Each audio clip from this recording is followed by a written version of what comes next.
Before me there were two. After me there was only one. I am Narmer, the first ruler of a united Egypt, the one whom the gods chose to bind the two lands together. Before me, Upper and Lower Egypt were divided, locked in endless strife, but I brought peace through conquest. I forged a kingdom from chaos, set the foundations of empire, and began the rule of the pharaohs, a rule that would last for millennia. My name is carved into sacred stone, my deeds immortalized on the Narmer palette, my legacy carried by every ruler who followed in my footsteps. Let me tell you my story. I was born into a warrior dynasty, a son of the kings of Upper Egypt. My father ruled from the valley of the Nile, where the black land, Kemet, fed our people, and the red land, Dishret, stretched endlessly beyond. From my earliest days, I was raised to rule, to wield a mace as easily as a scribe wields his reed pen. The palace where I grew up stood tall, surrounded by walls that kept out enemies and wild beasts. Its halls echoed with the voices of my father's advisors, warriors, and priests. I was taught to read the sacred hieroglyphs, to understand the will of the gods, to lead men in battle. I spent my childhood by the great river, learning how the Nile gave life to our lands, how the floods brought fertility, how its waters connected the people of Egypt. I learned from the farmers, the builders, the traders, for a true king must know the lives of his people. And always, in my mind, there was the division of the land. Upper Egypt, my home, with its cliffs and narrow river valley, and Lower Egypt, the broad, marshy delta to the north, ruled by a rival king. From childhood, I knew my destiny was not merely to rule Upper Egypt. It was to unite the two lands under one crown. The kings of Lower Egypt were proud, but they were weak. They sat in their reed-filled marshes, behind their city walls, thinking they could keep us at bay forever. They had grown rich from trade, for their cities lay where the Nile met the great green sea. But power is not measured in wealth alone.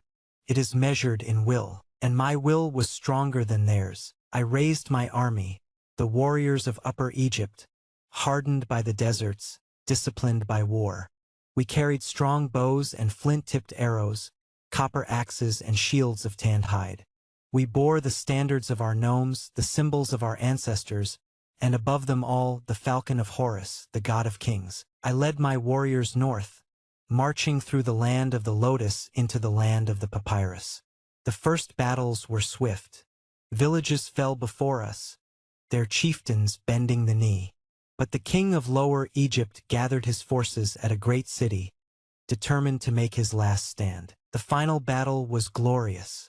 I led the charge, my mace raised high, my chariot thundering across the battlefield. The enemy fled before us, their lines shattered. Their king, the last ruler of a divided land, fell beneath my weapon, his body laid at my feet as a tribute to the gods. With that blow, Egypt was united. The red and white crowns became one, the papyrus and the lotus intertwined, and I became the first pharaoh of the two lands. This victory was recorded for all time. The Narmer palette, carved in sacred stone, shows me smiting my enemy, wearing the crowns of both lands. It is a declaration to the world. Narmer is king of all Egypt. Conquest was only the beginning. I did not merely want to rule Egypt.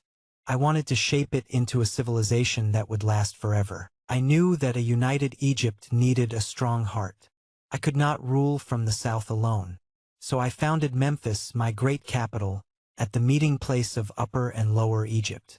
It was a city of power, its walls stretching along the riverbanks, its temples rising toward the sky. Memphis became the center of my government, where my scribes recorded laws, where my priests communed with the gods, where my warriors prepared to defend the kingdom.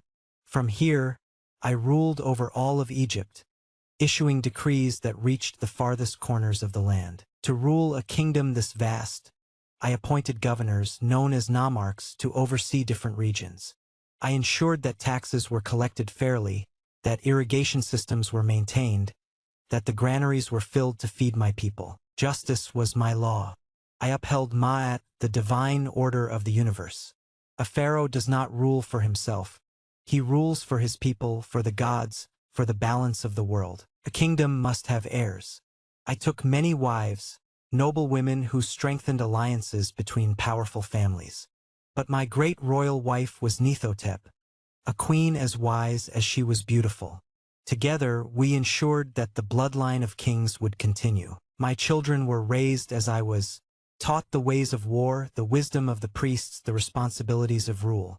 My son, the one who would inherit my throne, learned from my victories and my governance. He would continue the legacy I began. I was not merely a king. I was the living embodiment of Horus, the falcon god, protector of Egypt.